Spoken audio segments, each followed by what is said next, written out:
Hello everyone. इस video में हम सल्तनत काल के इम्पोर्टेंट पॉइंट को देखेंगे। तो चलिए शुरू करते हैं। सबसे पहले ये देखते हैं किस शासक ने कौन सा कार्य किया। तो इसमें देखते हैं बलवन। बलवन ने सिजदा एवं पैबोस प्रथा की शुरुआत की। नवरोज उत्सव मनाना प्रारंभ किया। लौह एवं रक्त नीति बलवन ने अपनाया था। तुर्कान ए चहलगानी का विनाश बलवन ने किया था। राजत्व का सिद्धांत की शुरुआत बलवन ने किया था। राजत्व के सिद्धांत के अनुसार बलवन का कहना था कि राजा ईश्वर का दूत है और इसे शासन करने का अधिकार है। इसमें सिजदा जो है सुल्तान के आगे झुककर सुल्तान को नमस्कार करने को कहा जाता है। पैबोस सुल्तान के पैरों को चूमने को कहा जाता है। तुर्कान ए चहलगानी 40 तुर्क सरदारों का दल था जिसका शासन में महत्वपूर्ण हस्तक्षेप होता था। उसका विनाश बलवन ने किया। उसके बाद देखते हैं अलाउद्दीन खिलजी। अलाउद्दीन खिलजी ने सेना को नकद वेतन देने की शुरुआत की एवं अस्थायी सेना रखना शुरू किया। घोड़ा दागने एवं सैनिक हुलिया लिखने की शुरुआत अलाउद्दीन खिलजी ने किया। अलाउद्दीन खिलजी मूल नियंत्रण प्रणाली के लिए जाना जाता है। बलवन की तरह अलाउद्दीन खिलजी भी दैवीय अधिकार सिद्धांत दिया था, जबकि दैवीय अधिकार या राजत्व का सिद्धांत का शुरुआत बलवन ने किया था। अलाउद्दीन खिलजी ने इक्ता प्रथा को समाप्त किया।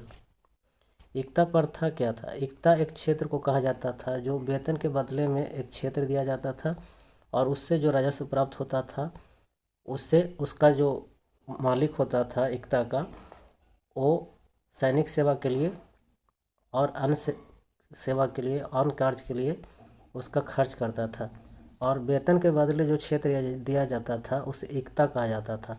इक्ता प्रथा की शुरुआत इल्तुतमिश ने किया था। वैसे मोहम्मद गौरी के समय में शुरू हुआ था, लेकिन शुरुआत करने का श्रेय इल्तुतमिश को दिया जाता है क्योंकि ये संगठित रूप से इक्ता प्रथा की शुरुआत की। इक्ता प्रथा को समाप्त कर दिया अलाउद्दीन खिलजी ने, क्योंकि ये वेतन के जगह पर ये क्षेत्र इक्ता न देकर नकद वेतन देने लगा। इसलिए ये अलाउद्दीन खिलजी ने इक्ता प्रथा को समाप्त कर दिया और नकद वेतन देने और अस्थायी सेना रखने में जो खर्च इसका बढ़ रहा था, इसके कारण भू राजस्व भी बढ़ा दिया अलाउद्दीन खिलजी ने, जो उपज का आधा भाग होता था। अलाउद्दीन खिलजी के बाद मोहम्मद बिन तुगलक के बारे में इम्पोर्टेंट पॉइंट देखते हैं। मोहम्मद बिन तुगलक को स्वप्नशील, पागल, रक्त पिपासु कहा जाता है क्योंकि ये क्रूर एवं सनक भरी योजनाओं के लिए जाना जाता है। जबकि मोहम्मद बिन तुगलक सर्वाधिक शिक्षित था। इसी के समय में इब्न बतूता आया था और मोहम्मद बिन तुगलक के समय में विजयनगर साम्राज्य की स्थापना हुई थी। उसके बाद देखते हैं सिकंदर लोदी। सिकंदर लोदी मुसलमानों को ताजिया निकालने पर प्रतिबंध लगा दिया था एवं मुस्लिम स्त्रियों को संत एवं पीर के मज़ार पर जाने पर प्रतिबंध लगा दिया था और भूमि को मापने के लिए गज सिकंदरी एक मापने का पैमाना गज सिकंदरी की शुरुआत गज सिकंदर लोदी ने किया था। इसके बाद कुछ और इम्पोर्टेंट पॉइंट देखते हैं। जजिया कर सल्तनत काल में फिरोज शाह तुगलक ने शुरुआत की। जजिया कर की शुरुआत सल्तनत सुल्तान फिरोज शाह तुगलक ने किया।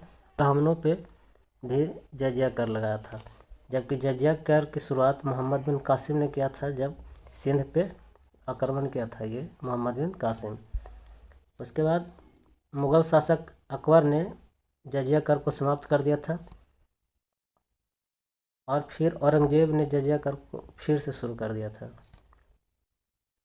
शेर शाह सूरी के शासनकाल में जजिया कर को नगर कर कहा जाता था। उसके बाद सल्तनत काल में भूमि कर दो प्रकार के थे। उस्र जो मुसलमानों से लिया जाता था और खराज जो गैर मुसलमानों से लिया जाता था। दो प्रकार के धार्मिक कर थे। ज़कात जो मुसलमानों से लिया जाता था और जजिया जो गैर मुसलमानों से लिया जाता था। उसके बाद सल्तनत काल में जो इम्पोर्टेंट विभाग थे उसको देखते हैं। शासन करने के लिए जो विभाग बनाया गया उसको देखते हैं। दीवान-ए-कोही मोहम्मद बिन तुगलक ने बनाया था, जो कृषि विभाग से संबंधित था, कृषि से संबंधित था। दीवान-ए-कोही क्योंकि ये शिक्षित था इसीलिए ये कृषि पे जोर दिया। इसके पहले कृषि का उपज का आधा भाग अलाउद्दीन खिलजी लेता था राजस्व के रूप में। उसके बाद मोहम्मद बिन तुगलक कृषि विभाग बनाकर कृषि को बढ़ावा दिया कृषि क्षेत्र के लिए। उसके बाद दीवान मुफ्त खराज वित्त विभाग, ये अलाउद्दीन खिलजी के टाइम में हुआ। अलाउद्दीन खिलजी ने इसकी स्थापना की। दीवान मुफ्त खराज वित्त विभाग को कहा जाता था, क्योंकि नकद वेतन देना अलाउद्दीन खिलजी ने शुरू किया, इसीलिए वित्तीय लेन देन बढ़ गया, वित्तीय कार्य बढ़ गया। इसी के टाइम में अलाउद्दीन खिलजी ने दीवान मुफ्त खराज की शुरुआत की। उसके बाद दीवान अर्ज बलबन ने शुरू किया। बलबन यानी सल्तनत काल में भारत में सैन्य विभाग की शुरुआत बलबन ने किया था। उसके बाद 3 सामाजिक विभाग, दीवान ए खैरात दान के लिए दान विभाग, दीवान ए बंगदान दास विभाग के लिए गुलामों के लिए, दीवान ए इस्तिहाक पेंशन विभाग के लिए, ये फिरोज तुगलक ने किया था। इसके बाद देखते हैं कि जो शासन का अधिकारी कौन कौन होते थे, जो इम्पोर्टेंट अधिकारी। तो केंद्रीय प्रशासन का मुख्य जो होता था सुल्तान होता था। उसके बाद वजीर जो प्रधानमंत्री होता था, वो राजस्व का भी प्रमुख होता था। एक काजी उल कजात होता था, जो न्याय का सर्वोच्च अधिकारी होता था सुल्तान के बाद।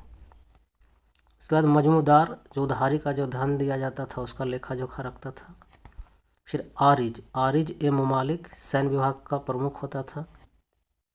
उसके बाद बरीद ए ममालिक गुप्तचर विभाग का प्रमुख होता था। उसके बाद इम्पोर्टेंट पॉइंट एक है, गुलाम का गुलाम किसे कहा जाता है? इल्तुतमिश को कहा जाता है, क्योंकि इल्तुतमिश ऐबक का गुलाम था और कुतुबुद्दीन ऐबक मोहम्मद गौरी का गुलाम था।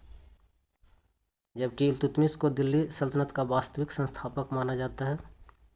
एक और पॉइंट है, बख्तियार खिलजी जो प्राचीन नालंदा विश्वविद्यालय को नष्ट किया था, ये कुतुबुद्दीन ऐबक का सेनापति था, जबकि इसके नाम में खिलजी है, बख्तियार खिलजी, जबकि इसे का खिलजी वंश से कोई संबंध नहीं है। फिर और इम्पोर्टेंट पॉइंट है, अमीर जो बलबन और अलाउद्दीन खिलजी के समय में प्रभावहीन हो गए थे, क्योंकि ये दोनों शासक प्रभावित थे, इसीलिए अमीर इसके समय में प्रभावहीन हो गए थे, जबकि लोदी वंश में सबसे अधिक प्रभावी हो गए थे अमीर। तो एग्ज़ाम के पॉइंट ऑफ व्यू से ये सब इम्पोर्टेंट पॉइंट है। इसमें बस इतना ही। Thank you.